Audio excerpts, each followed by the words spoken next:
చాలామంది మైక్ కొనుక్కోలేని పరిస్థితిలో ఉన్నప్పుడు మరి ఎట్లా అండి ఆడియోస్ నార్మల్‌గా ఫోన్‌లో రికార్డ్ చేసి దీన్ని ఏదన్నా చేసుకోవడం అవుతుందని అడగడం జరిగింది. సో, దానికోసం గూగుల్ క్రోమ్‌లోకెళ్ళి ఆ క్రోమ్‌లోని అడాబ్ ఆడియో ఎన్హాన్సర్ ఇక్కడ చూపిస్తున్నాను గదా! మీకు అడాబ్ అండ్ ఆడియో ఎన్హాన్సర్ అని టైప్ చేసి కొడితే మీకు కొన్ని అడాబ్ పాడ్‌కాస్ట్ అని ఒక ఛానెల్ ఒకటుంటుంది. సో, మీరు దాంట్లోకెళ్ళి క్లిక్ చేస్తే గనక ఇగోండి ఇట్లాంటి ఒక క్లియర్ కట్‌గా ఒక ఇదొస్తుందనమాట. దీంట్లో సైన్ ఇన్ అని అడుగుతుందనమాట. సైన్ ఇన్ అని అడిగితే మీరు దీంట్లోకెళ్ళి I have already signed in an account అని అడిగింది. మీకు ఒకవేళ ఇందులో ఆల్రెడీ అకౌంట్ ఉంటే ఇందులో అవ్వండి. లేకపోతే సైన్ అప్.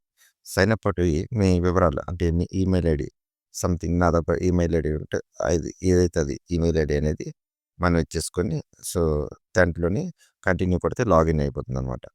సో, నేను వచ్చేసి నా ఈమెయిల్ ఐడీ ఇస్తున్నాను.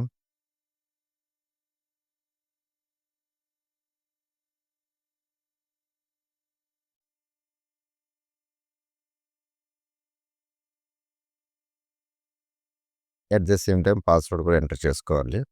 So, email ID at the same time password కూడా ఎంటర్ చేసుకోవాలి.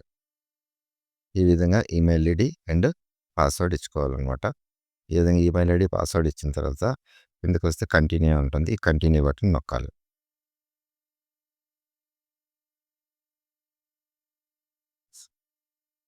సో, మీకు వెబ్ పేజ్ అనేది ఇట్లా ఓపెన్ అవుతుందనమాట.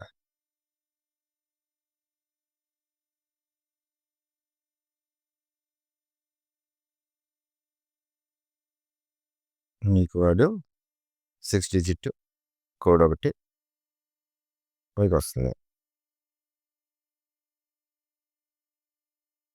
ఆ కోడ్ అనేది మనం అక్కడ ఎంటర్ చేయాల్సి ఉంటుంది.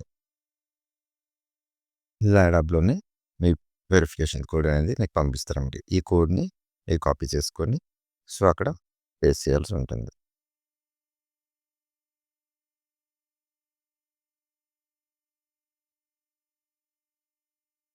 సో, ఈ విధంగా మనం కోడ్ అనేది ఎంటర్ చేసుకోవాల్సి ఉంటదనమాట. కోడ్ ఎంటర్ చేసిన తర్వాత ఓకే అనే బటన్ వస్తుంది. ఓకే అనే బటన్ నొక్కేసిన తర్వాత మీకు ఛానెల్ ఇట్లా ఓపెన్ అవుతది. ఇప్పుడు ఇక్కడ మీ దగ్గర ఏదైనా ఇప్పుడు ఆల్రెడీ ఆడియో మీరు రికార్డ్ చేసుకున్న ఫైల్ ఉంటే గనక, ఈ ఆడియో ఫైల్ ఏదైతే ఉందో ఆడియో ఫైల్ చూస్ ఫైల్ అనే ఆప్షన్‌లోకెళ్ళి మనం మీడియా పికర్‌లోకెళ్ళి సో, మన వాయిస్ తాలూకా ఆడియోస్ ఎక్కడున్నాయి అని సెలెక్ట్ చేసుకొని ఏదో ఒక వాయిస్ వాటెవర్ మీకు మీరు రికార్డ్ చేసుకున్న న్యూ రికార్డ్ అయిన వాయిస్ లేదా వాయిస్ రికార్డర్‌లో వాయిస్ చెక్ చేసుకొని దాన్ని అడ్జస్ట్‌మెంట్ చేసుకొని ఎన్హాన్స్ అవ్వడానికి కొంచెం టైం పడుతుంది. ఎందుకంటే మనవి ఆడియో యొక్క క్వాలిటీ ఎంత పెద్దది ఉంటే దాన్ని బట్టి మరి అది అడ్జస్ట్ చేసుకోవడానికి కొంచెం టైం పడుతుందనమాట. సో, అయిన తర్వాత డౌన్‌లోడ్ అవుతుంది. డౌన్‌లోడ్ అయింది. మీరు ఇదిగోండి ఎన్హాన్స్ ఆడియో డౌన్‌లోడ్ అని కొడితే డౌన్‌లోడ్ అయిపోతుంది. సో, ఇట్లా డౌన్‌లోడ్ అని కొట్టుకొని ఫైల్ ఇలా డౌన్‌లోడ్ అయిపోతుందనమాట. ఈ డౌన్‌లోడ్ అయిపోయిన ఫైల్ మీరు ప్రెజెంట్ ఏదైతే వీడియో తీసుకున్నారో ఆ వీడియోకి బ్యాక్‌గ్రౌండ్ నాయిస్ లేకుండా, డిస్టర్బెన్స్ లేకుండా దాన్ని మీరు యూజ్ చేసుకోవచ్చు. సో, ఇట్లా డైరెక్ట్‌గా రికార్డ్ చేయకుండా మైక్ లేని వాళ్ళకి ఇది చాలా ఉపయోగపడుతుందనమాట.